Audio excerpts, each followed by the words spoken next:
Hey guys, welcome back to Be Rich. Before we get into the video, I wanted to bring to your notice that my uncles Vinodsrinivasan, Anand Srinivasan and I have rolled out our Substack, which is basically a blog/newsletter where we're going to post our original research onto it. And we've analyzed macroeconomic trends. And a lot of you know my uncle Anand Srinivasan and I regularly write for The Hindu, and these articles are also going to be made available for you in the Substack. The link is moatinvesting.substack.com. You'll find it in the description and in the video right now. We hope you go check it out. We've put a lot of time and effort into it. And please give us comments and feedback on what you read. Thank you. Hey guys, welcome back to Be Rich. Today we're going to be reading your comments. Yes, over the past few weeks, we've been saying we do make it a point to read your comments. But I'm sure a lot of you might be wondering, are these guys really reading our comments, or are they just faffing and saying that for engagement in YouTube? Well, be rest assured that we do read your comments, and today we're going to pick some interesting ones, maybe some questions, some comments, some opinions being expressed, and maybe pick it apart and see what it has to offer. Sure.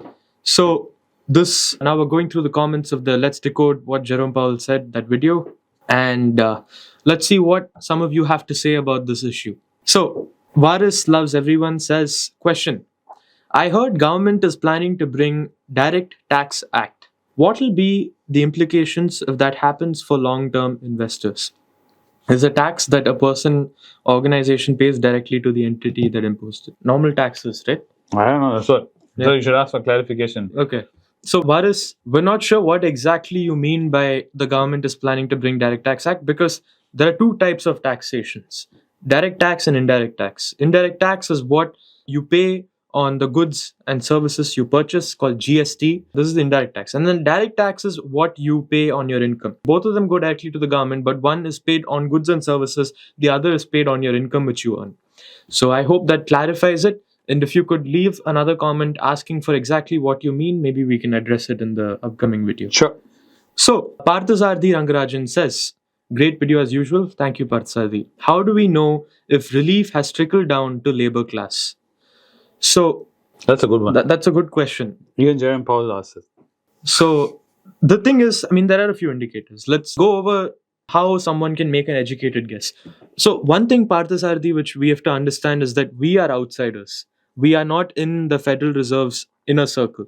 But the advantage of being in the Federal Reserve's inner circle is the fact that the Federal Reserve has a lot more data than what is access to incredible amount of data. Yeah. That to private data. Private data, stuff like household spending.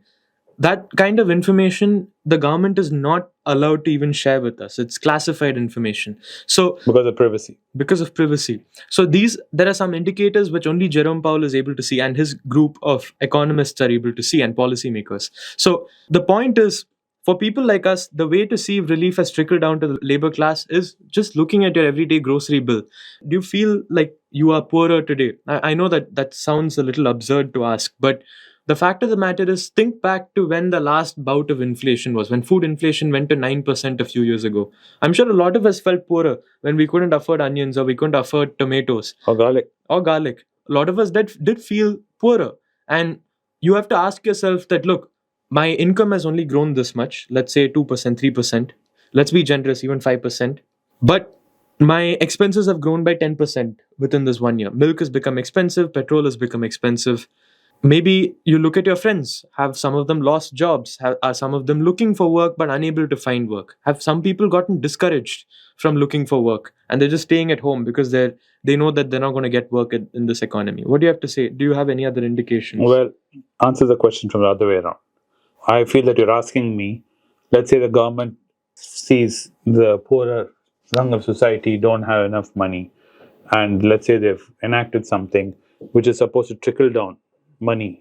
So let's say they offer tax breaks to companies, corporations, in the hope it's trickling down. That it trickles down to the labor class. And you're asking me, how will they know if it's trickled down or not? That is what your question is. If I take it from that perspective, the things I would look at is, in the poorer areas of society where labor class is, I would find out how is the rental yield getting there? How is the property price going there? Then I would check on their staples, their goods of basket, which that's the level of society uses.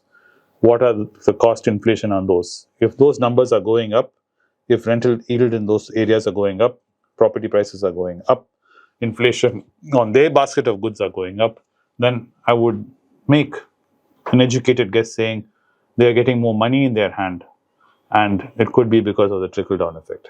Because this whole thing is vague, because of like what Sashwath said, because you do not have access to all the data in real time or even in delayed time. Yeah. So you'll pretty much have to rely on government telling you, yes, it is working. Or no, it's not working. Yes. Government will never say, no, it's not working. They won't talk about it. Yeah. If the government doesn't talk about it, then you know it's not working. If they're tom-tomming it, you definitely know it's working. Yeah. So that is another way you'll know it's working or not. Right. I know it's vague, but I'm sorry. This is the best we can answer this. It's a tough question. It's a good question, a question you should be asking. Yes. But it requires a more elaborate research to be done to answer that. Correct. Anyway, let's move on to Abhi Shivaswamy, who says, I agree with Sashwath and believe Fed has extraordinary brains sitting around him, and there must be a framework where they fit the data to come to the consensus decision. But the problem I'm thinking here is that the market is irrationally high due to the Fed's transparency and his speeches, which are immediately available to everyone, where people are interpreting his speech and investing with a bias. And how this affects the decision-making framework of the Fed is what is concerning Abhi Shivaswamy right now. Yes, and we all suffer from this. Me and Sashwath are talking about it in great length yesterday about this. That's why I put up a few posts about it on Instagram, about narrative bias and how we build stories. We all do this. And right now, majority of the people believe that everything is hunky-dory. And that cuts are coming. Yeah, and investment moves on that. Sadly, it doesn't always move on numbers. It doesn't move on earnings. That's why if you are a person who believes purely on earnings and look at valuations through numbers only, you would find it very disheartening that you've been sitting there harping on and on, saying that it's all overvalued and nothing is happening. Because unfortunately, markets also invest on stories. And if the stories are compelling enough, good enough, people will continue investing regardless of the house being on fire. Because they truly believe that you can escape. There is not going to be any damage to you. It's basically like thinking that everyone thinks they're a good driver. Even bad drivers think they're good drivers. And everyone feels they will not create an accident. But the sad thing is, there are bad drivers. And even if you don't create an accident, can be created upon you. So these things, because the way we are wired, we tend to forget these things. Yeah. Otherwise, I can understand why we are wired like that, because if we constantly are worried about and have negative headspace all the time, we won't be able to get out of bed or do anything at all. We do have to tell our stories and narratives in our head that things are great and things are okay. And we'll try and look at positives and try to feel those positives as a trend and push forward. Otherwise, you won't be able to get out of bed. Agreed. Vinayaka Raj is asking, my family has already saved up 700 grams of gold, 22 carats. So I'm considering either gold or stock market in this current market. And I think Vinayaka Raj is asking us what we think about his position. Well, gold is not an investment, right? If you feel that you have enough gold in your wallet, then you can stop buying gold.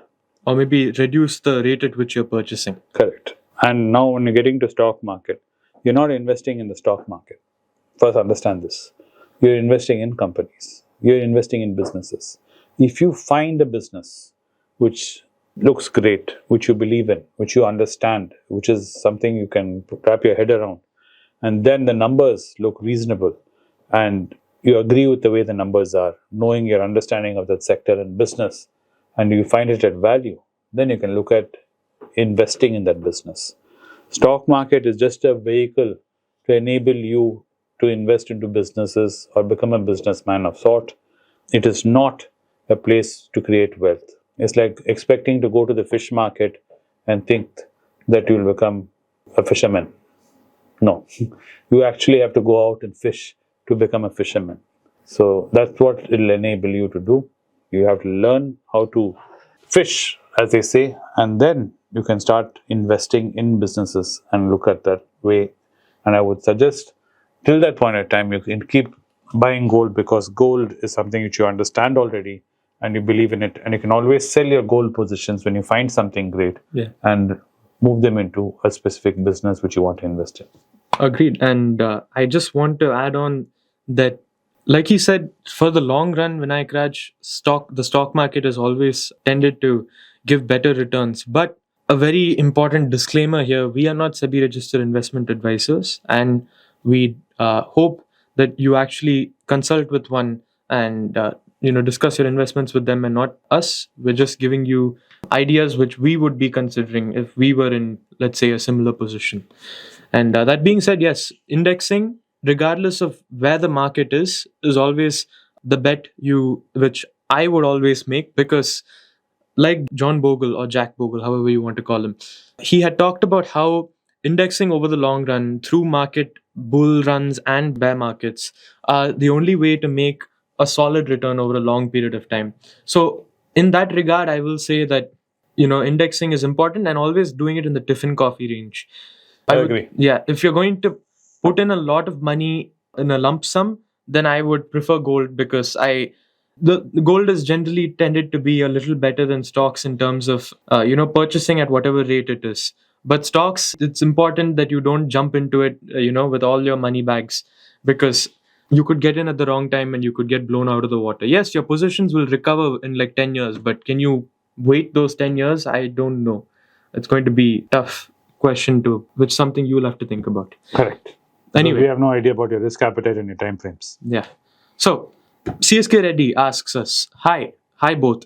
Can you please share what is the total FII investment left in India currently? Also, where to look for this info online? Thanks in advance. So CSK Reddy, you can look at the World Bank data. The World Bank does share what the FII inflow and outflow is every year for India, and you can crunch the numbers yourself and basically figure out how much money is left. And also, at the end of each year, the government does share its balance sheet, and you can definitely go and access that and try to get this number. This tells you the total for that year. Yeah. But on a daily basis, FII is what they're selling and buying is published on NSE and PSE's website. So there also you can find out how much FIIs are sold today by end of day and how much DIA is bought. All that information is available.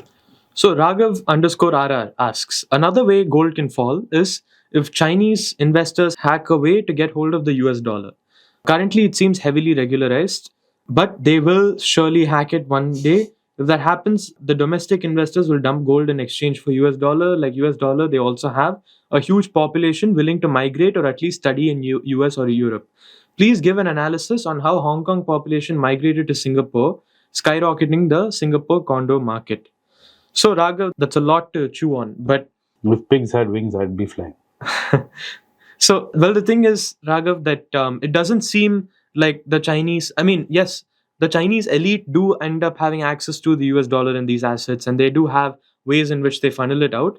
But as a whole, the Chinese investment class, most of them do end up parking their money in gold because it's the easiest alternative to the US dollar. And another important thing which I think is being missed here is that the Chinese central bank is also buying this gold. And they're the ones who are buying it. Yeah, and the Chinese central bank is also buying dollar treasuries.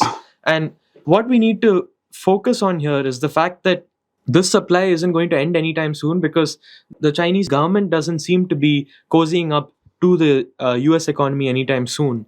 And until that mistrust or distrust doesn't go away, it's going to be difficult for us to foresee a future in which China forestalls. There has to be a radical change in leadership for that. Yeah, it has to be a radical change in leadership, or there's some sort of mechanism where China decides to. An existential threat has to come for both countries for them to team up. Yeah. So and Hong Kong population which migrated to Singapore. Well, I'm sorry, Raghav. I don't have much to say on that. Do you have anything? No, they did migrate. Yeah, they did blow up the condo prices. Yes. Yeah. But it was all hindsight. Yeah. Can you predict that before Hong Kong took over, China was taken over, this will happen, and they will be picking Singapore as a place they'll go to? It's very hard to predict. Now that's all done and dusted, you can clearly say, yes, this happened.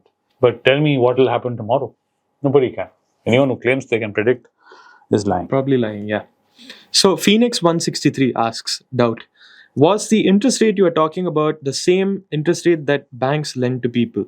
The interest rate we covered in our last video on gold. Fed? Yeah. The Fed interest rate? Yeah. That's not the interest rate they give to lenders. That's the Fed that sets the interest rate for banks to borrow from the Fed.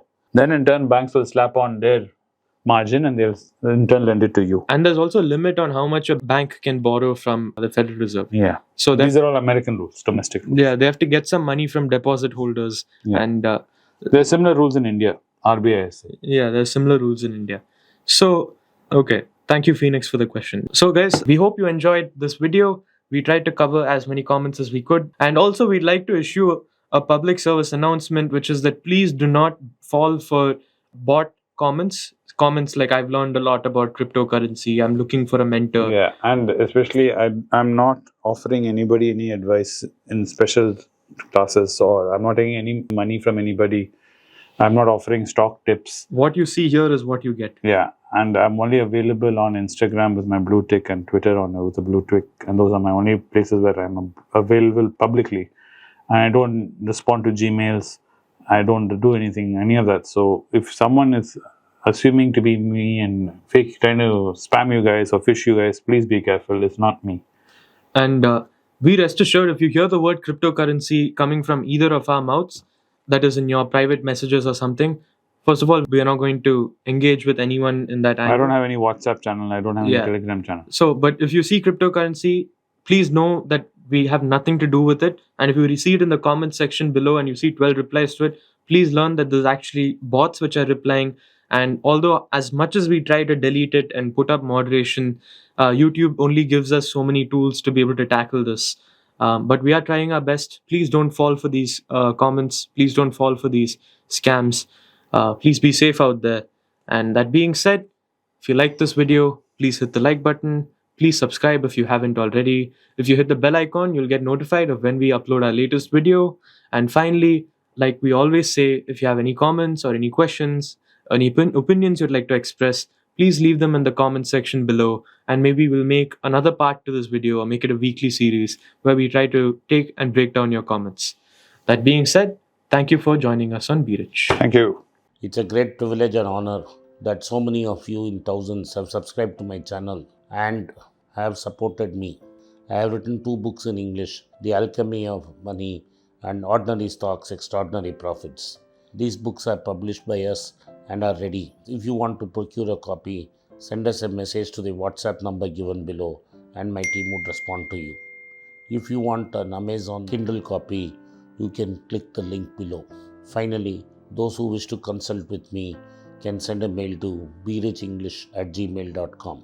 Once again, I thank you for your support. If you like this video, press the subscribe button of my channel, hit the like button and turn on the bell notification.